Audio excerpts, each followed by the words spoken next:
ونعوذ بالله من شرور أنفسنا ومن سيئات أعمالنا من يهده الله فلا مضل له ومن يضلله فلا هادي له وأشهد أن لا إله إلا الله وحده لا شريك له وأشهد أن محمدا عبده ورسوله أرسله بالهدى ودين الحق ليظهره على الدين كله ولو كره المشركون اللهم صل على محمد وعلى آل محمد كما صليت على إبراهيم وعلى آل إبراهيم إنك حميد مجيد اللهم بارك على محمد وعلى آل محمد كما باركت على إبراهيم وعلى آل إبراهيم إنك حميد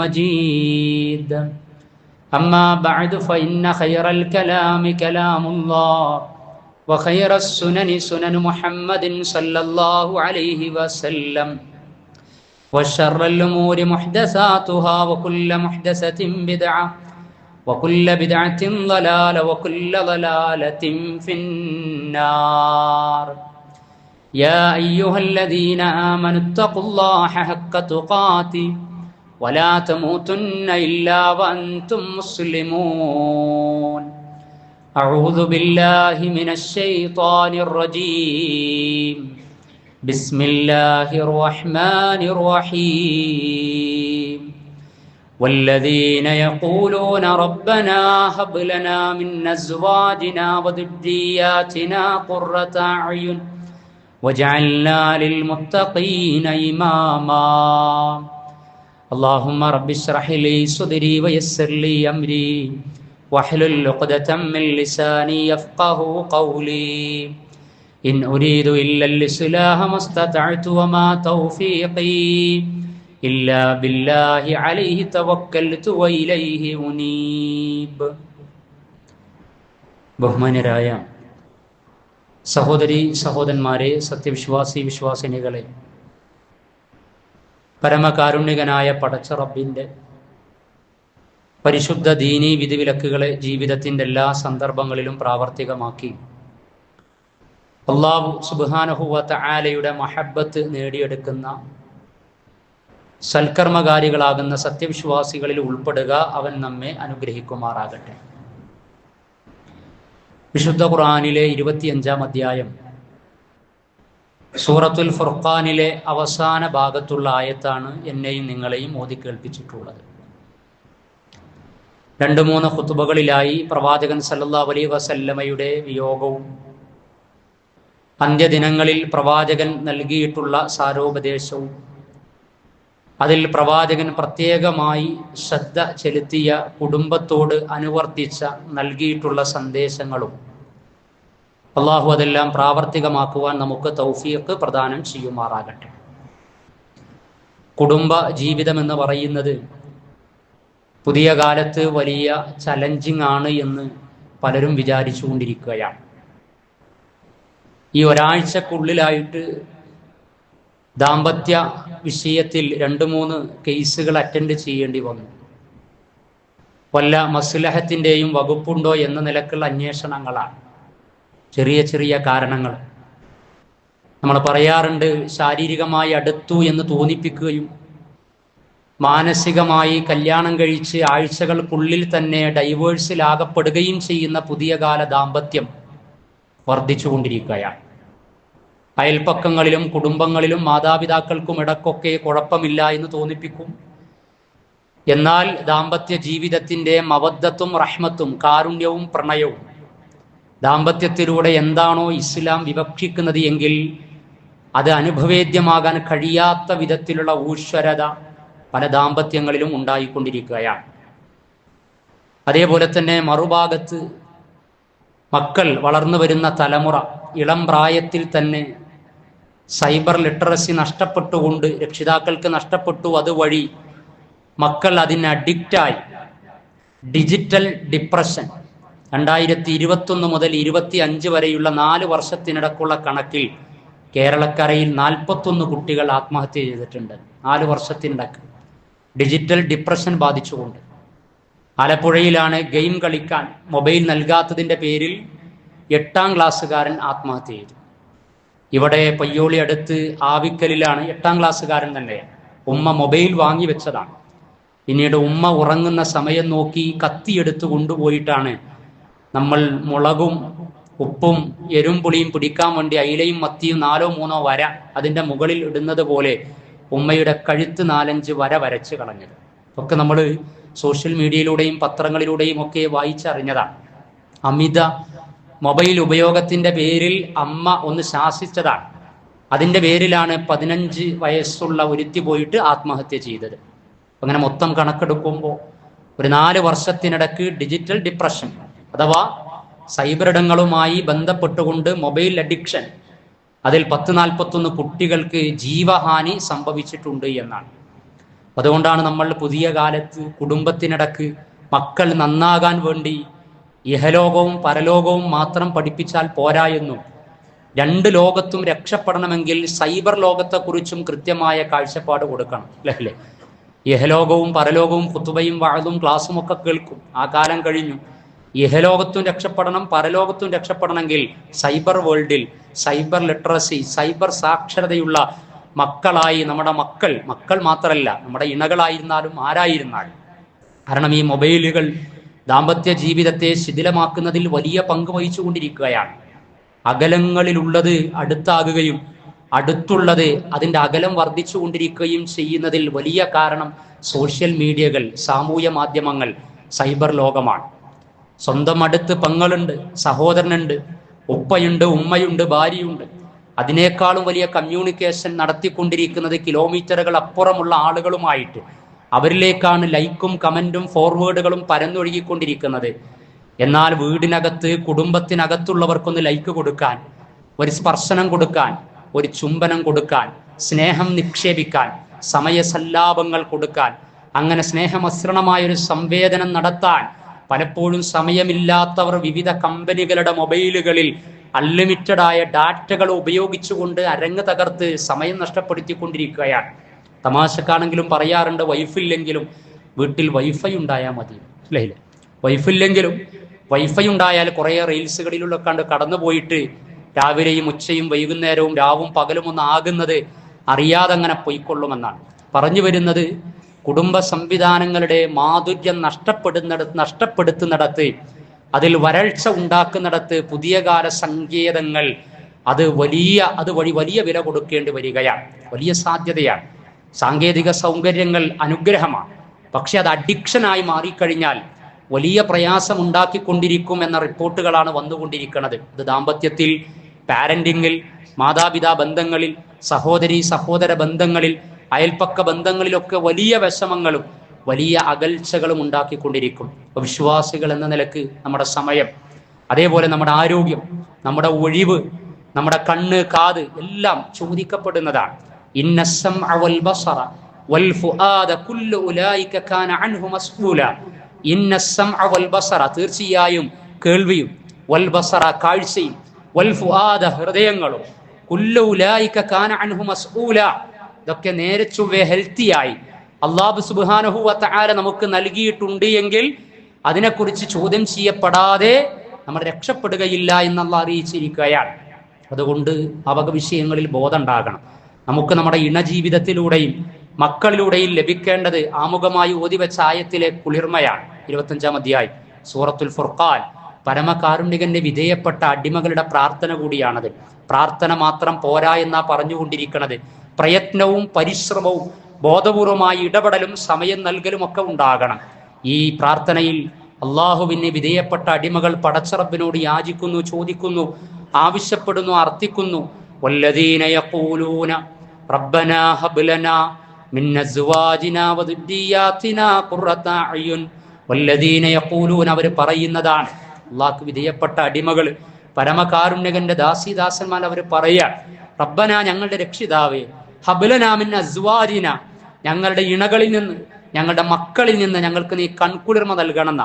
ഖുർറത അയുൻ, കൺകുളിർമ ലഭിക്കണം.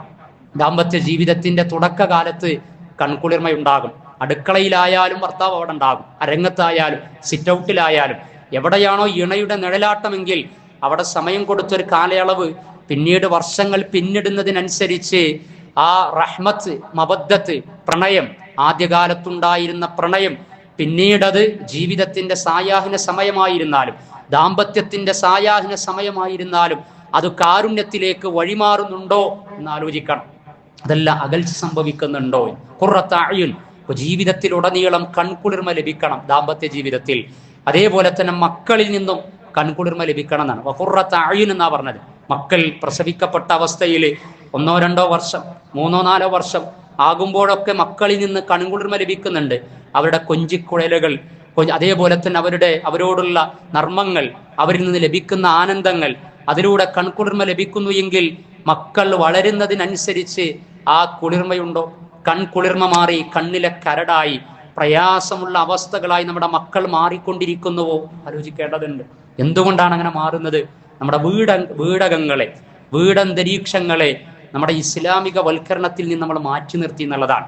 വിശുദ്ധ ഖുർആനിലെ സൂറത്തുൽ കാഫിറൂൻ, റുബഉൽ ഖുർആൻ, വിശുദ്ധ ഖുർആനിന്റെ 1/4 എന്നറിയപ്പെട്ട അധ്യായത്തില് ലക്കും ദീനുക്കും വലിയ ദീൻ എന്ന് ഇസ്ലാമിക ഉമ്മത്ത് തൗഹീദിലും ആദർശ വിശുദ്ധിയിലും വ്യതിരക്തതയും കാത്തു സൂക്ഷിച്ച് പറയേണ്ട, പ്രഖ്യാപിക്കേണ്ട ആദർശ വചന പ്രഖ്യാപനമുണ്ട് അതിൽ. ലക്കും ദീനുക്കും വലിയ ദീൻ. ഈ ഒരു അവസ്ഥയാണ് നമ്മുടെ കുടുംബങ്ങളിൽ പലപ്പോഴും നടന്നുകൊണ്ടിരിക്കുന്നത്. ഇത് ഇസ്ലാമികേതര സമൂഹവും ഇസ്ലാമിക സമൂഹവും ആരാധനാ അനുഷ്ഠാന മുറകളിലെ ആദർശ ഐഡന്റിറ്റി കാത്തു സൂക്ഷിക്കാനുള്ള പ്രഖ്യാപനമാണ് എങ്കിൽ നിങ്ങൾ നിങ്ങളുടെ മതവിശ്വാസാചാര അനുഷ്ഠാനങ്ങളുമായി നിങ്ങൾ ജീവിച്ചുകൊള്ളൂ. ഞങ്ങളുടെ ആദർശനിഷ്ഠയിൽ, തൗഹീദി ബോധത്തിൽ, ഇസ്ലാമിക സംസ്കാരത്തിൽ ഞങ്ങളും ജീവിക്കട്ടെ എന്ന നിലക്കാണ് എങ്കിൽ ഇന്ന് നമ്മുടെയൊക്കെ വീടകങ്ങളിൽ, നമ്മുടെ കുടുംബത്തിൽ, മക്കളും മാതാപിതാക്കളും തമ്മിലുള്ള ബന്ധങ്ങളിൽ ഭാര്യ ഭർത്താക്കന്മാർ പരസ്പരം പറയാതെ പറഞ്ഞുകൊണ്ടിരിക്കുന്നത് ഈ ആയത്തിന്റെ ആശയമാണോ എന്ന് പേടിച്ചു പോവുകയാണ്. ലക്കും ദീനുക്കും വലിയ ദീൻ. ഭാര്യ ഭർത്താവിനോട് പറയാം, നിങ്ങൾക്ക് നിങ്ങളെ മതം, നിങ്ങളെ ആശയ ആദർശം വിശ്വാസമായിട്ട് നിങ്ങൾ നടന്നോളി, ഞാൻ എൻ്റെ ആശയ ആദർശമായിട്ട് ഞാനും നടന്നോളാം.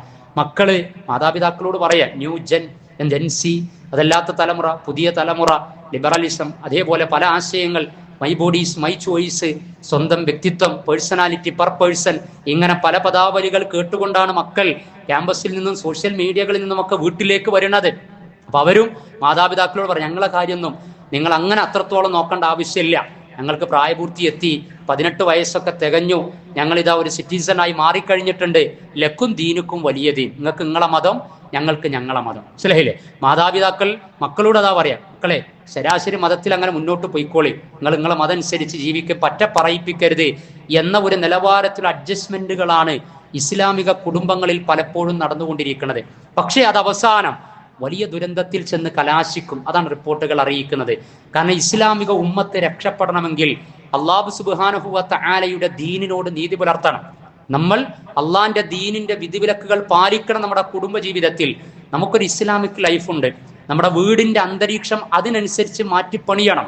വലിയ സാഹസമൊന്നും നമ്മുടെ കുടുംബത്തെ നന്നാക്കാനും മക്കളെ മെച്ചപ്പെടുത്താനും അവരുടെ സ്പിരിച്വലും അക്കാഡമിക്കും അതേപോലെ തന്നെ ആരോഗ്യപരവുമായിട്ടുള്ള വിഷയങ്ങൾ മാറ്റിപ്പണിയുവാനും വലിയ ആലോചനകളൊന്നും നടത്തേണ്ട ആവശ്യമില്ല. ബേസിക്കായി പ്രാഥമികമായി പഠിപ്പിക്കപ്പെട്ട ഇസ്ലാമിക വിജ്ഞാനങ്ങളെയും ഇസ്ലാമിക സംസ്കാരത്തെയും ഇസ്ലാമിക ആദർശത്തെയും ഇസ്ലാമിക വിശ്വാസ ആചാര അനുഷ്ഠാനങ്ങളെയും നമ്മുടെ വീട്ടിലേക്ക് കൊണ്ടുവന്നാൽ മതി. അത് ജനാധിപത്യ രൂപത്തിൽ മക്കളുമായി കൂടിയാലോചിച്ച് നടപ്പിലാക്കുന്നിടത്ത് രക്ഷിതാക്കൾ എന്ന നിലക്കുള്ള ബാധ്യതയും റെസ്പോൺസിബിലിറ്റി, ഉത്തരവാദിത്വം നമ്മൾ ഏറ്റെടുക്കണം. ആ വഴിക്ക് നമ്മൾ എന്തൊക്കെയാ ചെയ്യേണ്ടത്? വളരെ മാന്യമായി, നല്ല ഭാഷയിൽ, ഹിക്മത്തോടെ, മൗഇദത്തോടെ, സുബറോടെ. ദേഷ്യം പിടിക്കേണ്ട ആവശ്യമില്ല, ഇറിറ്റേഷൻ നടത്തേണ്ട ആവശ്യമില്ല. അവരും നേരത്തെ പറഞ്ഞതുപോലെ ഓരോ വ്യക്തികളാണ്. പക്ഷെ പറയുന്ന സമയത്തൊക്കെ വതവാസൗ ബിൽ ഹഖ്, ഭാര്യയുടെ നന്മക്ക് വേണ്ടിയാ പറയുന്നത്, ഭർത്താവിന്റെ നന്മക്ക് വേണ്ടിയാ പറയുന്നത്, മക്കളുടെ നന്മക്ക് വേണ്ടിയാ പറയുന്നത്, സഹോദരന്റെ നന്മക്ക് വേണ്ടിയാ പറയുന്നത്. ഹക്ക് തന്നെയാണ് പറയുന്നത്. സഹോദരനായിരിക്കാം, പിതാവായിരിക്കാം, ആരായിരിക്കാം. പക്ഷേ പറയുന്ന സമയത്ത് ആരോട് പറയുമ്പോഴും വതവാസൗ ബിൽ ഹഖ്, സത്യം പരസ്പരം പങ്കുവെക്കുന്ന സമയത്ത് ഉണ്ടായിരിക്കേണ്ട കാര്യം വതവാസൗ ബിസ്സബ്ർ, ക്ഷമയോടെ സഹനത്തോടെ ആയിരിക്കണം പങ്കുവെക്കപ്പെടേണ്ടത് എന്ന് വിശുദ്ധ ഖുർആനിലെ സൂറത്തുൽ അസ്റിൽ അള്ളാഹു നമ്മെ ഉത്ബോധിപ്പിച്ചിട്ടുണ്ട്. അപ്പൊ വതവാസൗ ബിസ്സബ്ർ നമ്മൾ മുഖവിലക്കെടുക്കണം. അതേപോലെ ദഅവത്ത് തന്നെയാണ് വീട്ടിലും നമ്മൾ നടത്തുന്നത്. മക്കളോടുള്ള സ്നേഹം കൊണ്ട് അവർ നന്നാകാൻ വേണ്ടിയാണ് പറയുന്നത്. പക്ഷെ ആ പറയുന്ന, കൺവേ ചെയ്യുന്ന വഴി, കൺവിൻസ് ചെയ്യുന്ന, ബോധ്യപ്പെടുത്തുന്ന വഴിയും അത് ഏറ്റവും നല്ല രൂപത്തിലായിരിക്കണം. അതുകൊണ്ടായിരിക്കാം അള്ളാന്റെ ദീനിനെ കുറിച്ച് പറയുന്ന സമയത്ത് ബിൽ ഹിക്മതി വൽ മൗഇദത്തിൽ ഹസന, യുക്തിദീക്ഷയോടുകൂടി സതുപദേശത്തോടുകൂടി ആയിരിക്കണം കാര്യങ്ങൾ പങ്കുവെക്കണം എന്ന് പറഞ്ഞത്. ലുക്മാൻ അലൈഹി സ്വലാത്തു വസ്സലാം മകനോട് അങ്ങനെയാ പറഞ്ഞത്, യാ ബുനയ്യ, എന്റെ പൊന്നുമകനെ എന്നാ പറഞ്ഞത്. പിതാവിനോട് ഇബ്രാഹിം നബി അലൈഹി സ്വലാത്തു വസ്സലാം യാ അബത്തി, എന്റെ പൊന്നു പിതാവേ എന്നാ പറഞ്ഞത്. ഇങ്ങനെയുള്ള സംസാരങ്ങളിലൂടെയാണ് മക്കളെ നമ്മൾ സ്നേഹം കൊണ്ട് കീഴ്പ്പെടുത്തേണ്ടത്. എന്നിട്ട് വീട്ടിൽ ഇസ്ലാമിക് കൾച്ചർ നമ്മൾ ഡെവലപ്പ് ചെയ്യണം. കൾച്ചർ ഡെവലപ്പ് ചെയ്യുമ്പോൾ ഫൗണ്ടേഷൻ വിശ്വാസം കൊണ്ട് നമ്മൾ പുതുക്കണം. അള്ളാഹുവിലുള്ള അഖീദ ഉറപ്പുവരുത്തണം. കഴിഞ്ഞ ഖുത്ബയിലും പറഞ്ഞല്ലോ, ഇസ്ലാമിക ഉമ്മത്തിൽ നിന്ന്, മുസ്ലിം കുടുംബങ്ങളിൽ നിന്ന് ഈ അഖീദ നഷ്ടപ്പെടുത്താനുള്ള ശ്രമം നടന്നുകൊണ്ടിരിക്കുകയാണ്. ചൂഷണങ്ങൾ, അനാചാരങ്ങൾ പലതും പല വഴിക്ക് വരുന്നുണ്ട്. യുക്തിവാദങ്ങൾ, അതേപോലെ തന്നെ നിരീശ്വര നിർമ്മതവാദ ചിന്തകളൊക്കെ ഉണ്ടാകും. ഈ അടുത്ത് ഒരു ഉത്തരവാദിത്തപ്പെട്ട ഒരു മഹലിൽ നിന്ന് അതിന്റെ ഭാരവാഹി വിളിച്ചു പറയാം. വാട്സപ്പിൽ വോയിസ് അയച്ച് ഒരു കഴിഞ്ഞ ആഴ്ച, ഒരു 5-6 ദിവസം മുമ്പായിട്ട് അയച്ചത്. 5ാം ക്ലാസ് മദ്രസയിൽ പഠിക്കുന്ന കുട്ടി ക്ലാസ്സിനിടക്ക് ചോദിക്കാണ്, ഡസ് ഗോഡ് എക്സിസ്റ്റ് എന്ന്. അല്ലേ, ഡസ് ഗോഡ് എക്സിസ്റ്റ് എന്ന്, അഥവാ ദൈവം ഉണ്ടോന്ന്. പടച്ചുണ്ട് എന്നുള്ളതിൽ ഇപ്പൊ എന്താ തെളിവ് എന്ന രൂപത്തിൽ ജാക്കിർ നായിക്കും അക്ബർ സാഹിബും നിച്ച് ഓഫ് ട്രൂത്തും ദൈക്ഷണിക സംവാദങ്ങളും ഒക്കെ സിംബോസിയങ്ങളായി, സെമിനാറുകളായി പടച്ചറബിന്റെ വണ്ണസ് ഓഫ് ഗോഡും ദൈവത്തിന്റെ അസ്തിത്വവും ഒക്കെ വലിയ മെസ്സേജായി സമൂഹത്തിന്റെ മുമ്പിൽ പ്രബോധിതരുടെ മനസ്സിലേക്ക് കൊടുക്കുന്ന വലിയ വിഷയമായി നമ്മൾ മനസ്സിലാക്കിയിരുന്നതൊക്കെ വളരെ സിമ്പിളായി ആശയക്കുഴപ്പത്തിലാക്കുന്ന വിധത്തിൽ 5ാം ക്ലാസ്സിൽ മദ്രസ വിദ്യാർത്ഥികൾ ചോദിക്കാൻ തുടങ്ങി എന്ന് പറഞ്ഞാൽ കാലത്തിന്റെ പോക്കും ഉപയോഗപ്പെടുത്തുന്ന സങ്കേതങ്ങൾ ഉണ്ടാക്കുന്ന ബ്രെയിൻ വാഷിങ്ങും കാണുന്ന കാഴ്ചകൾക്കപ്പുറം കാണാമറയത്ത് എന്തൊക്കെയാണ് കണ്ടുകൊണ്ടിരിക്കുന്നത് എന്നതിനെ കുറിച്ച് രക്ഷിതാക്കൾ ബോധേഡാകണം. ടെൻഷൻ അടിക്കേണ്ട ആവശ്യമില്ല. പരിഹാരം അല്ലാഹ് നിർദ്ദേശിച്ചിട്ടുണ്ട്, അത് പാലിച്ചാൽ മതി. എന്താ പാലിക്കേണ്ടത്?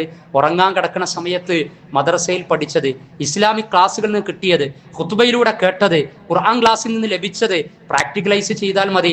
മക്കളിലുണ്ടോ, ഭാര്യയിലുണ്ടോ, ഭർത്താവിലുണ്ടോ, എന്നിലുണ്ടോ? ഓരോരുത്തരും പെർ പേഴ്സൺ ആലോചിക്കുക. ഇസ്ലാമിക് പേഴ്സണാലിറ്റി എന്ന നിലക്ക്, മുസ്ലിം വ്യക്തി എന്ന നിലക്ക് പ്രായപൂർത്തി എത്തിക്കഴിഞ്ഞാൽ പിന്നെ ഞാൻ ഉറങ്ങാൻ കിടക്കുന്ന സമയത്ത് പടച്ചറബിനെ കുറിച്ച് ഓർത്ത് ആ അസ്തിത്വം തിരിച്ചറിഞ്ഞ് ബോധമനസ്സിലേക്ക് അതല്ലാത്ത സമയങ്ങളിൽ എന്തൊക്കെയാണോ ഉണ്ടായിട്ടുള്ളത് എങ്കിൽ അതിനെയെല്ലാം വകഞ്ഞു മാറ്റി അതിനെല്ലാം പ്രതിരോധിച്ച് അല്ലാഹു സുബ്ഹാനഹു വ തആലയെ സംബന്ധിച്ചുള്ള കൃത്യമായ, വ്യക്തമായ, ശക്തമായ ചിന്ത ആയത്തുകളുടെ അടിസ്ഥാനത്തിൽ മനസ്സിൽ അങ്കുരിപ്പിച്ച് ബോധമനസ്സിൽ ദൈവിക ചിന്തയോടുകൂടി ഉറങ്ങാനാണ് ഈ ഉമ്മത്തിനോട് പ്രവാചകൻ കൽപ്പിച്ചത്. അത് നമ്മൾ ഒഴിവാക്കി. പിന്നെ മക്കൾക്ക് പല ആശയങ്ങളും പല തോന്നലുകളും ഉണ്ടാകും. കാരണം ഉറങ്ങാൻ കിടക്കുന്ന സമയത്ത് സൂറത്തുൽ ഇഖ്ലാസ് പാരായണം ചെയ്യണം, സൂറത്തുൽ ഫലക്ക്, സൂറത്തുൽ നാസ്, 2ാം അധ്യായം സൂറത്തുൽ ബഖറയിലെ 255-ാമത്തെ ആയത്തുൽ കുർസി, അഅ്ദമുൽ ആയത്തുൽ ഖുർആൻ പാരായണം ചെയ്യണം. അതേപോലെ 108-ാം അധ്യായം സൂറത്തുൽ കാഫിറൂൻ പാരായണം ചെയ്യണം. ആയത്തുൽ കുർസി, സൂറത്തുൽ ഇഖ്ലാസ്, സൂറത്തുൽ കാഫിറൂൻ അർത്ഥബോധത്തോടെ ഈ 3ഉം പാരായണം ചെയ്യുന്ന ഒരു വ്യക്തിയിലേക്ക് എങ്ങനെയാണ് നിർമ്മത ചിന്ത വരിക, ദൈവനിഷേധ ചിന്ത വരിക? അള്ളാന്റെ അസ്തിത്വത്തെക്കുറിച്ച് ആശയക്കുഴപ്പത്തിലാകൂല. കാരണം അല്ലാഹു ലാ ഇലാഹ ഇല്ലാഹു അൽ ഹയ്യുൽ ഖയ്യൂം എന്നും ജീവിച്ചിരിക്കുന്ന, നിലനിൽക്കുന്ന അള്ളാഹിനെ കുറിച്ച് ആലോചിക്കുകയാണ്. Who is Allah, who is your God എന്ന് ചോദിച്ചാൽ ഖുൽ ഹു അല്ലാഹു അഹദ്, അള്ളാഹു ഏകനാണ്, എല്ലാവർക്കും ആശ്രയമായിട്ടുള്ളവനാണ്. ഇത് മനസ്സിലേക്ക് കൊടുത്തുകൊണ്ടാണ് ഉറക്കമെന്ന ഇബാദത്തിലേക്ക് നമ്മൾ പോകുന്നത്. പക്ഷേ ഇതില്ല. ഉറക്കത്തിന്റെ അടുത്തും ഈ സാധനം, ഈ മൊബൈലാണ് നമ്മുടെ കയ്യിൽ. അള്ളാഹു എല്ലാ വെളിച്ചവും അസ്തമിപ്പിച്ചു കളഞ്ഞാലും 13 ലക്ഷം ഭൂമിയെ ഉൾക്കൊള്ളുന്ന വിശാലമായ സൂര്യൻ എന്ന സ്റ്റാർ, കത്തിജ്വലിക്കുന്ന നക്ഷത്രത്തെ അള്ളാഹു പടിഞ്ഞാറ് കൊണ്ടുപോയി താഴ്ത്തി തന്നു. ആർക്ക് വേണ്ടി? നമുക്ക് ഉറക്കമെന്ന വിശ്രമത്തിന് വേണ്ടി. വജഅൽനാ നൗമക്കും സുബാത്ത, ഉറക്കത്തെ അള്ളാഹു വിശ്രമമാക്കി തന്നു. വജഅൽനൽ ലൈല ലിബാസ, രാത്രിയെ മറയാക്കി, വസ്ത്രമാക്കി തന്നു. രാത്രിയുടെ ഇരുട്ട് മറ പോലെ നമുക്ക് ഉറങ്ങാൻ പാകത്തിലാക്കി തന്നു. എല്ലാം വിശ്രമത്തിലേക്ക് പോകുമ്പോ നമ്മുടെ അവസ്ഥ എന്താ? നമ്മുടെ മക്കളുടെ അവസ്ഥ എന്താ? എന്താണ് നമ്മൾ ചെയ്തുകൊണ്ടിരിക്കുന്നത്? റൂമിലേക്ക് ഈ സാധനവുമായി പോകുക. സയൻസ് പറയാ, ഉറങ്ങുന്നതിന്റെ 1 മണിക്കൂർ മുമ്പെങ്കിലും നിങ്ങൾ സോഷ്യൽ മീഡിയകളിൽ നിന്ന്, മൊബൈലുകളിൽ നിന്ന്, ടാബുകളിൽ നിന്ന് ബന്ധം വേർപെടുത്തണം എന്ന് പറയാം. നമ്മൾ ഇത് കൊണ്ടുപോയി എല്ലാ ലൈറ്റ് അണഞ്ഞു കഴിഞ്ഞാലും ഈ ബ്ലൂ സ്ക്രീൻ, ഈ ബ്ലൂ ലൈറ്റ് നമ്മുടെ തലച്ചോറിലെ പീനിയൽ ഗ്രന്ഥിയെ ഉദ്ദീപിച്ചു കൊണ്ടിരിക്കുകയാണ്. ഉറക്കത്തിന്റെ ഹോർമോൺ മെലാറ്റിൻ ഹോർമോൺ ഉൽപ്പാദിപ്പിക്കാൻ അവസരം കൊടുക്കുന്നില്ല. റെറ്റിനയിലൂടെ, കണ്ണിലൂടെ ഈ വെളിച്ചം തിന്ന് തലച്ചോറിലേക്ക് എത്തി പീനിയൽ ഗ്രന്ഥിയുടെ ഹോർമോൺ ഉൽപ്പാദനത്തിന് തടസ്സം ഉണ്ടാക്കുകയാണ്. അപ്പോൾ ഉറക്കം കിട്ടൂല. ഉറക്കം കിട്ടാതെ രാത്രി 12 മണിയും 1 മണിയുമായിട്ട് ഇതിൽ കഴിഞ്ഞുകൂടുകയാണ്. ആ കഴിഞ്ഞുകൂടുന്നത് വഴി ആരോഗ്യത്തിന്റെ ആത്മീയതയുടെ ആരോഗ്യം നഷ്ടപ്പെട്ടു പോകുക, രണ്ടും നഷ്ടപ്പെട്ടു പോകുക. സദാചാരം നഷ്ടപ്പെടുക. കാരണം മൊബൈലിലെത്തി 12 മണിക്കും 1 മണിക്കും പഠിക്കുകയാണെന്നാ പറയാ, എന്തൊക്കെയോ ചിലത് റിസർച്ച് നടത്തുകയെന്നാ പറയാ. പക്ഷേ മനുഷ്യന്റെ മനസ്സാണ് ഏത് സമയവും തെന്നിമാറാൻ സാധ്യതയുണ്ട്. ഇന്നൻ നഫ്സല അമ്മാറത്തും ബിസ്സൂ, യൂസുഫ് നബി അലൈഹി സ്വലാത്തു വസ്സലാം പോലും പങ്കുവെച്ചതാണ്. മനുഷ്യ മനസ്സിന്റെ പ്രകൃതം എന്ന് പറയുന്നത് തിന്മയിലേക്കാണ് രാജിയാകാനാണ്, തിന്മയോടാണ് പ്രകൃതം. ഇല്ലാമാ റഹ്മ റബ്ബി, പടച്ച റബ്ബിന്റെ കാരുണ്യം കിട്ടിയത് കൊണ്ടാണ് ഞാൻ രക്ഷപ്പെട്ടത് എന്ന് യൂസുഫ് നബി അലൈഹി സ്വലാത്തു വസ്സലാം പറയുക. നമ്മുടെ മക്കൾ രക്ഷപ്പെടണം എന്നുണ്ടെങ്കിൽ സാഹചര്യമെല്ലാം അനുകൂലമാക്കി കൊടുത്ത്, പിന്നെ മക്കൾ പിഴച്ചുപോയി, ലഹരിയിൽപ്പെട്ടു, പ്രണയക്കെടുതിയിൽപ്പെട്ട്, ശാരീരിക അവശതകൾ, ആരോഗ്യപരമായ പ്രശ്നങ്ങൾ പലതും ഉണ്ടായി എന്ന് പറഞ്ഞ് പരിതപിച്ചത് കൊണ്ട് കാര്യമുണ്ടോ? 12 മണിക്കും 2 മണിക്കും 1 മണിക്കും അൺലിമിറ്റഡ് ഡാറ്റ തീർത്താലേ ഉറങ്ങുകയുള്ളൂ എന്ന വാശിയാണ്. ദാമ്പത്യ ജീവിതത്തിന്റെ എല്ലാം ആഗ്രഹിക്കുന്നു, പക്ഷെ ഒന്നും നടപ്പിലാകുന്നില്ല. രണ്ടുപേരും ഇരുഭാഗത്തേക്കും തിരിഞ്ഞു കടന്നുകൊണ്ട് ഡാറ്റ തീരുന്നത് വരെ വാട്സപ്പ് ഗ്രൂപ്പുകളിൽ കയറി LKG മുതൽ കോളേജ് വരെയുള്ള പൂർവ്വ വിദ്യാർത്ഥി ഗ്രൂപ്പുകളിൽ മെസ്സേജ് അയച്ചുകൊണ്ടിരിക്കുക, അതല്ലെങ്കിൽ ബിസിനസിന്റെ കാര്യങ്ങൾ നീക്കിക്കൊണ്ടിരിക്കുക. എപ്പോഴാണ് എന്നെ ഒരു ടച്ചിങ് നടത്തുന്നത് എന്ന് ഭാര്യ ആലോചിക്കുക, ഭർത്താവ് ഇപ്പുറത്ത് ആലോചിക്കുക, രണ്ടാളും സ്വിച്ച് ഓഫ് ആകുകയാണ്. എന്നിട്ടാണ് മൊബൈൽ സ്വിച്ച് ഓഫ് ആയി തീരുന്നത്. ഈ അവസ്ഥയാണ് എങ്കിൽ കാര്യങ്ങളുടെ കിടപ്പ് ഇനി അങ്ങോട്ട് എന്താകും എന്ന് ആലോചിക്കേണ്ടതുണ്ട്. മക്കൾ അപ്പുറത്ത് കടന്നുകൊണ്ട് 12 മണിക്ക് അവർ എന്താ പഠിക്കുന്നത്, എന്താ അവർ ചിന്തിക്കുന്നത്? ഒരു ഗർത്തത്തിലേക്ക് വീഴാൻ അശ്രദ്ധമായി നിന്നാൽ മതി. നമ്മൾ മനസ്സിലാകണം, ഒരു ഗർത്തത്തിലേക്ക് പടുകുഴിയിലേക്ക് പതിച്ചു പോകാൻ അശ്രദ്ധമായി നിന്നാൽ തന്നെ അതിലേക്ക് ചെന്ന് പതിക്കും. പ്രത്യേകിച്ച് ടാസ്കിന്റെ ആവശ്യമൊന്നുമില്ല. പക്ഷേ വീണ കുഴിയിൽ നിന്ന് കയറി വരണമെങ്കിൽ will be many task there, should be there many efforts. വലിയ അധ്വാനം ആവശ്യം വരും കുഴിയിൽ വീണാൽ അതിൽ നിന്ന് രക്ഷപ്പെടാൻ വേണ്ടി. അതുകൊണ്ട് prevention is better than cure, പ്രതിരോധമാണ് ശക്തി എന്ന് നമ്മൾ മനസ്സിലാക്കണം. അപ്പോൾ സാഹചര്യങ്ങൾ കൃത്യമായി നമ്മൾ പഠിച്ചെടുക്കണം. എന്നിട്ട് കുടുംബത്തിൽ ഉറക്കവും ഉണർച്ചയും സംബന്ധിച്ച് സാക്ഷരത ഉണ്ടാകണം. മക്കളും നമ്മളും എപ്പോൾ ഉറങ്ങണം, അതേപോലെ തന്നെ എപ്പോൾ ഉണരണം. ഇസ്ലാമിന് അതിന് കൃത്യമായ കൾച്ചർ ഉണ്ട്. പ്രവാചകൻ സല്ലല്ലാഹു അലൈഹി വസല്ലം പറഞ്ഞു, യക്റഹുൻ നബി സല്ലല്ലാഹു അലൈഹി വസല്ലം, പ്രവാചകൻ വെറുത്തിരുന്നു അൻ നൗമ ഖബ്ല അൽ ഇശാ, ഇശാഇന്റെ മുമ്പ് ഉറങ്ങുന്നതിനെയും വൽ കലാമ ബഅദഹ, ഇശാഇന് ശേഷം സംസാരിച്ചിരിക്കുന്നതിനെയും. എത്ര ഫിലോസഫിക്കല, എത്ര സയന്റിഫിക്കല. നമ്മുടെ കുടുംബത്തിലൊക്കെ നമ്മൾ അനുഭവിച്ചു കൊണ്ടിരിക്കുന്ന ഒരുവിധം പ്രശ്നങ്ങളുടെ പരിഹാരം കാരുണ്യകാതലായ പ്രവാചകൻ പങ്കുവെച്ചു തരികയാണ്. കുടുംബത്തിന്റെ പാഠശാല ധർമ്മവീതിയിൽ പടുത്തുയർത്തിയ പ്രവാചകൻ പങ്കുവെക്കുകയാണ്. ഇശായിന് ശേഷം സംസാരിച്ചിരിക്കുന്നതിനെ പ്രവാചകൻ വെറുത്തിരുന്നു എന്ന്. ഇശായിന് ശേഷം വെറുതെ ടൈം ചെലവഴിക്കുന്ന പരിപാടിയല്ലേ നമ്മുടെ കുടുംബത്തിൽ ഓൾമോസ്റ്റ് മെമ്പേഴ്സ്, മിക്കവാറും അംഗങ്ങൾക്കുള്ളത്. ന്യായമായ കാര്യങ്ങൾ എക്സെപ്ഷൻ, അത് ന്യായമായ യാത്രകൾ, ന്യായമായ ജോലി, കാരണങ്ങൾ ഉണ്ട് എങ്കിൽ. അതല്ലാത്ത സമയത്ത് പോലും ഇശാ കഴിഞ്ഞ് 9 മണി 10 മണി 11 മണി 12 മണി എപ്പോൾ ഉറങ്ങും, എപ്പോൾ ബൈൻഡപ്പ് ചെയ്യും, എപ്പോൾ സ്വിച്ച് ഓഫ് ചെയ്യും, എപ്പോൾ മൊബൈലുകൾ മാറ്റിവെക്കും, ഒരുമിച്ച് ഉറങ്ങും, ആയത്തുൽ കുർസി ഓതോ, ഫലക്കുന്നാസ് ഓതോ, ഉളു എടുത്ത് ഉറങ്ങോ, ഒരു ചിന്തയില്ല. പ്രവാചകൻ പറഞ്ഞില്ലേ, ഉളു, നമസ്കാരത്തിന് ഉളു എടുക്കുന്നത് പോലെ നിങ്ങൾ ഉളു എടുത്തുകൊണ്ട് ഉറങ്ങാൻ കടന്നാൽ ഒരു മലക്കിനെ ചുമതലപ്പെടുത്തുന്നതാണ്. നമ്മുടെ സമീപത്ത് ഒരു മലക്കുണ്ടാകും. ഉറങ്ങി എഴുന്നേൽക്കുന്നത് വരെ നമുക്ക് വേണ്ടി പ്രാർത്ഥിക്കും. അല്ലാഹുമ്മ ഗഫിർ ലി ഫുലാൻ, ഈ മനുഷ്യൻക്ക് പേര് പറഞ്ഞിട്ട് പ്രാർത്ഥിക്കുന്നതാണ്. എന്താണ് നമ്മുടെ പേര്? ആ പേര് പറഞ്ഞുകൊണ്ട് നമുക്ക് വേണ്ടി ചുമതലപ്പെടുത്തപ്പെട്ട മലക്ക് പ്രാർത്ഥിക്കാൻ. ഉളു എടുത്ത് ഉറങ്ങിയാൽ മാത്രം മതി. എത്ര സിമ്പിൾ ഓഫറാ! വലിയ ഓഫറൊക്കെ കിട്ടാൻ വേണ്ടിയിട്ട് പരക്കം പായുന്നതിനിടയ്ക്ക് കാരുണ്യത്തിന്റെയും പാപമോചനത്തിന്റെയും ഓഫർ നമ്മളും മക്കളും ഭാര്യയും കുടുംബം മാതാവും പിതാവും നേടണ്ടേ? അവരോട് പറയാം, ഒതു എടുത്ത് കെടുക്കണട്ടോന്ന് ഉണ്ടോ? ശാരീരികവും മാനസികവുമായ വൃത്തി കൈവരിച്ച് ഉറക്കത്തിലേക്ക് പോവുക. അപ്പൊ മാറ്റിവെക്കേണ്ടതൊക്കെ മാറ്റിവെച്ച്, നിർവഹിക്കേണ്ടതൊക്കെ നിർവഹിച്ച്, ഓതേണ്ടതൊക്കെ ഓതി, പ്രാർത്ഥിക്കേണ്ടതൊക്കെ പ്രാർത്ഥിച്ച് കിടന്നു കഴിഞ്ഞാൽ പിറ്റേന്ന് സുബഹിക്ക് എഴുന്നേൽക്കാൻ കഴിയും. സുബഹിന്റെ നേരത്തെ എഴുന്നേറ്റ് കഴിഞ്ഞാൽ ആ കുടുംബത്തിന് ബറക്കത്തുണ്ടാകും. കാരണം പ്രവാചകൻ 14 നൂറ്റാണ്ട് മുമ്പ് പ്രാർത്ഥിച്ച ബറക്കത്ത് നമ്മുടെ കുടുംബത്തിൽ ഉണ്ടാകും. അല്ലാഹുമ്മ ബാരിക് ലി ഉമ്മത്തി ഫീ ബുകൂരിഹാ, അല്ലാഹുവേ എന്റെ ഉമ്മത്തിന് അതിന്റെ പ്രഭാത സമയത്ത് നീ ബർക്കത്ത് നൽകണേന്ന. ഈ ബർക്കത്ത് നമുക്ക് കിട്ടണ്ടേ? ഇത് നഷ്ടപ്പെട്ടിട്ട് കാലെത്രയായി? മക്കളൊക്കെ സുബഹിക്ക് എഴുന്നേറ്റ് കാലം എത്രയായി? ഏതെങ്കിലും മോട്ടിവേഷൻ സ്പീക്കറുടെ പുസ്തകം വായിച്ച് കൗൺസിലിങ്ങിന് പോയി പ്രസംഗം കേട്ട് ആവേശം കൊള്ളേണ്ട ആവശ്യം നമുക്കുണ്ടോ? റോബിൻ ശർമ്മ ഇന്ത്യയിൽ ജനിച്ച് കനേഡിയൻ പൗരത്വം നേടി. അദ്ദേഹത്തിന്റെ വലിയ ടിപ്സായി ഒരു മനുഷ്യൻ ഭൗതിക ലോകത്ത് ആഗ്രഹിക്കുന്ന ഗോൾ നേടിയെടുക്കാൻ വേണ്ടിയിട്ട് വലിയൊരു ആശയമായി പങ്കുവെച്ചതാണ് ദ 5 AM ക്ലബ്, 5 മണി സമയം. എന്താ അപ്പോൾ അതിൽ പറയുന്നത്? ഒരാൾ രാവിലെ 5 മണിക്ക് എഴുന്നേറ്റ് കഴിഞ്ഞാൽ അവൻ ആഗ്രഹിക്കുന്ന സ്വപ്നം അവനക്ക് നേടിയെടുക്കാൻ സാധിക്കുമെന്നാണ്. എന്നാൽ അള്ളാഹുവിന്റെ ദീനിൽ സുബൈക്ക് എഴുന്നേൽക്കണേ എന്ന് പറഞ്ഞു. അതേപോലെ 4 മണിക്ക് തഹജ്ജുദിന് എഴുന്നേൽക്കാം എന്ന ഓപ്ഷനൊക്കെ നൽകി. അതിൽ സുബഹി നിർബന്ധമാണ്. പ്രായപൂർത്തി എത്തിക്കഴിഞ്ഞാൽ ആ സമയത്ത് പോലും നമ്മൾ എഴുന്നേൽക്കാതിരുന്നാൽ പിന്നെ മക്കൾ വഴിതെറ്റുന്നു, ഭാര്യ പറഞ്ഞാൽ കേൾക്കുന്നില്ല, കുടുംബത്തിന്റെ അനുഗ്രഹം നഷ്ടപ്പെടുന്നു എന്ന് പായരം പറഞ്ഞ് പരിതപിച്ചതുകൊണ്ട് കാര്യമില്ല. പ്രാക്ടിക്കലായി പ്രായോഗികമായി ദീനിന്റെ ലളിത സുന്ദര മനോഹര കാലികമായ പ്രകൃതിപരമായ നിഷ്ഠകൾ അനുഷ്ഠാനങ്ങൾ നിർവഹിക്കുന്ന നിലവാരത്തിലേക്ക് കുടുംബ സംവിധാനത്തെ ഉയർത്തിക്കൊണ്ടുവരാനുള്ള ശ്രമം നടത്തണം. എന്നിട്ട് അള്ളാഹിനോട് പ്രാർത്ഥിക്കണം. അപ്പൊ കാര്യം റെഡിയാകും. മൻ സല്ല സുബ്ഹ ഫിൽ ജമാഅ, ആരാണ് സുബഹി ജമാഅത്തായി നിർവഹിച്ചത് എങ്കിൽ ഫഹുവ ഫീ ദിമ്മത്തില്ല, അള്ളാന്റെ ഉത്തരവാദിത്തത്തിലാണെന്നാണ്.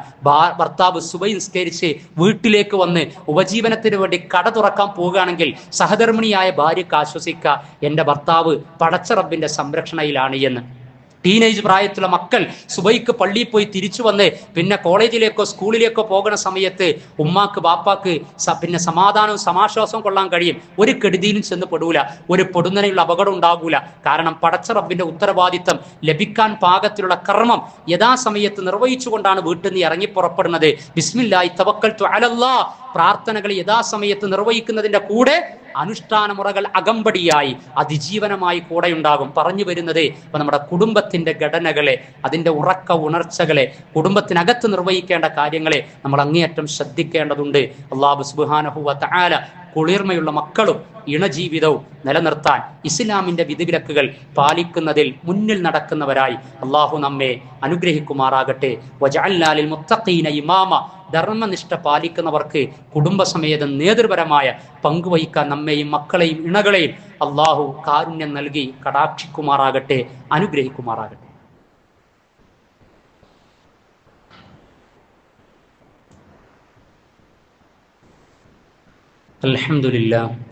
അൽഹംദുലില്ലാഹി الذي أنعمنا وأسعدنا بهداية الإسلام وهو الذي أكرمنا بالقرآن الكريم والصلاة والسلام على رسوله الأمين وعلى آله وصحبه ومن تبعهم بإحسان إلى يوم الدين.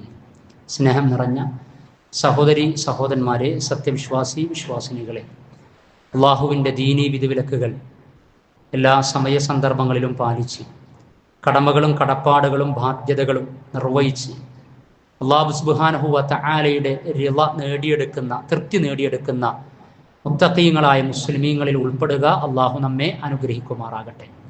കുടുംബജീവിതത്തിൽ നമ്മുടെ വീടകങ്ങളിൽ പുതിയ കാലത്ത് ശ്രദ്ധിക്കേണ്ട അങ്ങേയറ്റം പഴക്കമുള്ള ഇസ്ലാമിൻ്റെ പ്രൗഢമായ ലളിതസുന്ദരമായ ഏതാനും ചില ചിന്തകളാണ് ആയത്തുകളുടെയും ഹദീസുകളുടെയും അടിസ്ഥാനത്തിൽ പങ്കുവച്ചിട്ടുള്ളത്.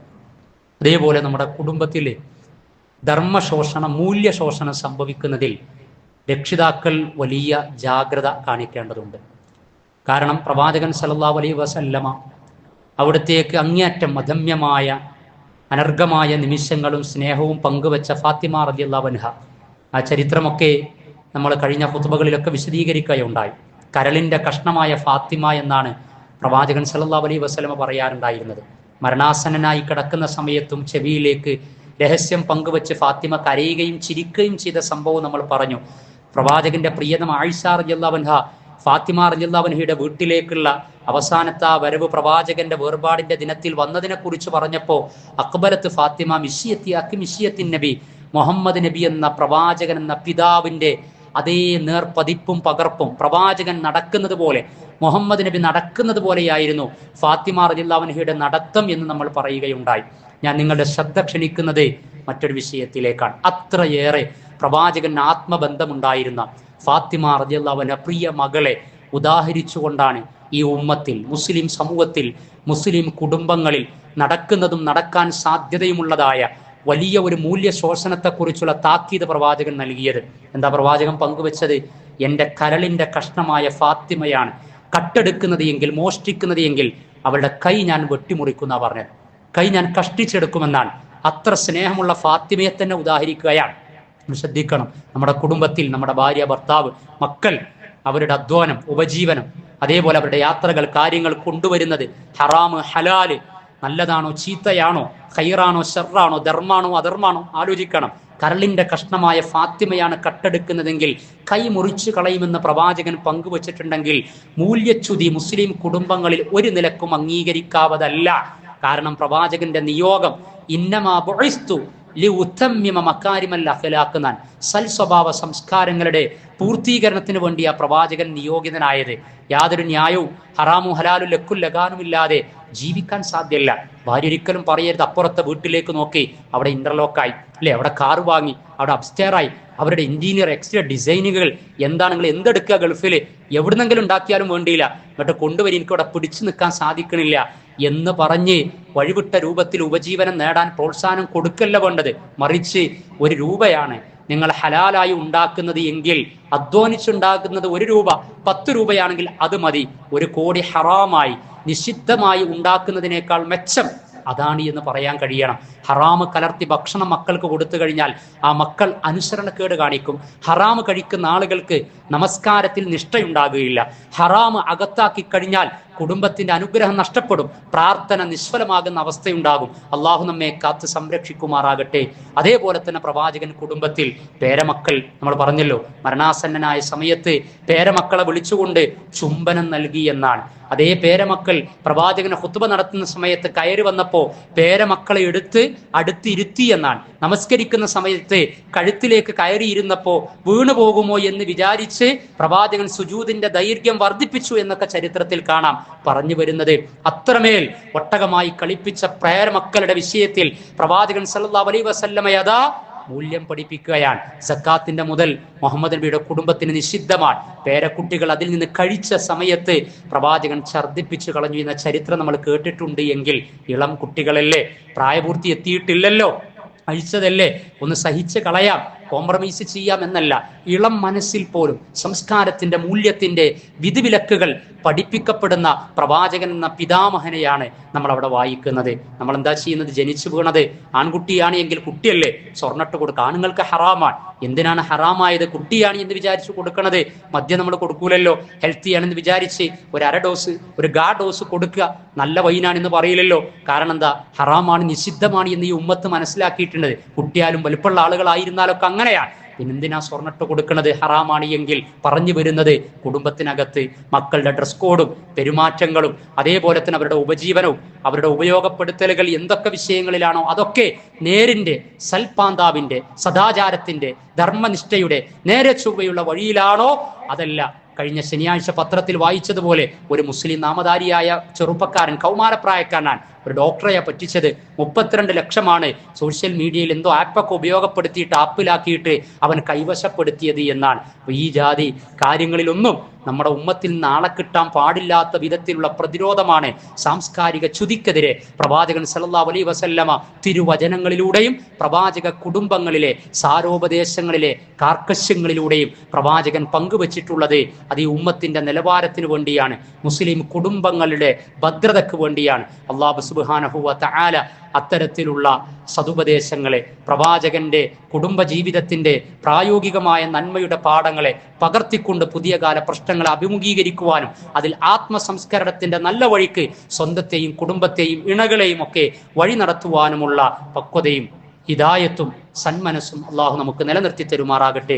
അറിവില്ലായ്മ കൊണ്ട് സംഭവിച്ച തെറ്റുകുറ്റങ്ങൾ അള്ളാഹു നമുക്ക് പുറത്ത് മാപ്പാക്കി തരുമാറാകട്ടെ. നമ്മുടെ എല്ലാ സതുദ്യമങ്ങളെയും നാഥൻ സഫലമാക്കി തരുമാറാകട്ടെ. നമ്മിൽ രോഗികളായ നിരവധി ആളുകൾ, ഇന്ന് വലിയൊരു സർജറിക്ക് വിധേയമാകുന്ന സഹോദരൻ, ഈ പള്ളിയുമായിട്ടൊക്കെ വളരെ അടുത്ത ബന്ധം പുലർത്തിയ കരളുമായി ബന്ധപ്പെട്ട ശസ്ത്രക്രിയ, അല്ലാഹു സുബ്ഹാനഹു വ തആല ആഫിയത്ത് പ്രദാനം ചെയ്യുമാറാകട്ടെ, ആയുസ് ദൈർഘ്യം പ്രദാനം ചെയ്യുമാറാകട്ടെ. മറ്റൊരു സഹോദരിയും സർജറിക്ക് വിധേയമാകുകയാണ്. അള്ളാഹു കാര്യങ്ങൾ എളുപ്പമാക്കി കൊടുക്കുമാറാകട്ടെ. അതേപോലെ നമ്മുടെ കുടുംബങ്ങളിലെയും വേണ്ടപ്പെട്ടവരിലെയും രോഗികൾ, മരുന്ന് കഴിക്കുന്നവർ, ചികിത്സ തേടിക്കൊണ്ടിരിക്കുന്നവർ, അള്ളാഹു അവരുടെ എല്ലാം ചികിത്സയും അതേപോലെ തന്നെ മരുന്ന് കഴിക്കലുമൊക്കെ അള്ളാഹു രോഗശമനത്തിലേക്ക് നയിക്കുന്നതാക്കി തീർക്കുമാറാകട്ടെ. അതേപോലെ തന്നെ മരണപ്പെട്ടവർ അബ്ദുള്ള എളമ്പിലാട്, സൈനബ താഴങ്ങാടി, തോടന്നൂരിലെ കുഞ്ഞാമി എന്നിവരൊക്കെ മരണപ്പെട്ടു. അള്ളാഹു സുബ്ഹാനഹു വ തആല അവർക്കെല്ലാം മഗ്ഫിറത്തും റഹ്മത്തും പ്രദാനം ചെയ്യുമാറാകട്ടെ. അതേപോലെ തന്നെ വലിയ പരീക്ഷണങ്ങളിലൂടെ കടന്നു പോകുന്ന ഫലസ്തീൻ സമൂഹം, ലോകത്തിന്റെ മനസ്സും മനസ്സാക്ഷിയും കണ്ണും കരളുമൊക്കെ ഗസയിലേക്കാണ്. അതിനുവേണ്ടി സമയം ചെലവഴിക്കുന്നവർ, ജീവൻ നഷ്ടപ്പെടുത്തുന്നവർ, സമ്പത്ത് കൊടുക്കുന്നവർ, സാന്നിധ്യം അറിയിക്കുന്നവർ, ഐക്യദാർഢ്യം പ്രഖ്യാപിക്കുന്നവർ, അള്ളാഹു സുബ്ഹാനഹു വ തആല എല്ലാം ആ പാവപ്പെട്ട നിരാലംബ മനുഷ്യർക്ക് അനുകൂലമാക്കി തീർക്കുമാറാകട്ടെ. ഇൻഷാ അല്ലാഹ് വടകര പൗരാവലിയുടെ നേതൃത്വത്തിൽ ഈ വരുന്ന തിങ്കളാഴ്ച അസറിന് ശേഷം ഇവിടെ ഗസ ഐക്യദാർഢ്യ സംഗമവും റാലിയും നടക്കുകയാണ്. അതിൽ പരമാവധി ആളുകൾ പങ്കെടുക്കണം. നീതി നിഷേധത്തിനെതിരെ, മനുഷ്യാവകാശ നിഷേധത്തിനെതിരെ, സയനിസ്റ്റ് സാമ്രാജ്യത്വം നിരപരാധികളായ നിരാലംബരായ മനുഷ്യരെ കൊന്നൊടുക്കുമ്പോൾ അതിൽ നമുക്ക് നിർവഹിക്കാനുള്ളത് പ്രതിഷേധത്തിന്റെ ഒരു സംഘവലയത്തിൽ അല്പസമയം ചെലവഴിക്കലാണ് എങ്കിൽ സമയം കണ്ടെത്തി കുടുംബസമേതം തീർച്ചയായും പങ്കെടുക്കണം നമ്മൾ. അള്ളാഹു സുബ്ഹാനഹു വ തആല അവരുടെ പോരാട്ടങ്ങളെ വിജയിപ്പിക്കുമാറാകട്ടെ. അള്ളാഹു ആ മണ്ണിനെ സ്വാതന്ത്ര്യത്തിലേക്ക് എത്തിക്കുമാറാകട്ടെ. ഹിഡൻ അജണ്ടകൾ അള്ളാഹു തകർത്ത് തരിപ്പണമാക്കുമാറാകട്ടെ. കൊല്ലപ്പെട്ടവർക്ക് ഷഹാദത്ത് പ്രദാനം ചെയ്യുമാറാകട്ടെ. അല്ലാഹുമ്മ ഗ്ഫിർ ലിൽ മുഅ്മിനീന വൽ മുഅ്മിനാത്ത് വൽ മുസ്ലിമീന വൽ മുസ്ലിമാത്ത് അൽ അഹ്യാഇ മിൻഹും വൽ അംവാത്. അല്ലാഹുമ്മ ഉൻസുർ ഇഖ്വാനനാ ഫീ ഫലസ്തീൻ. اللهم دمر من دمرهم أهلك من أهلكهم مزق من مزقهم. ربنا آتنا في الدنيا حسنة وفي الآخرة حسنة وقنا عذاب النار. ربنا تقبل منا إنك أنت السميع العليم وتب علينا إنك أنت التواب الرحيم.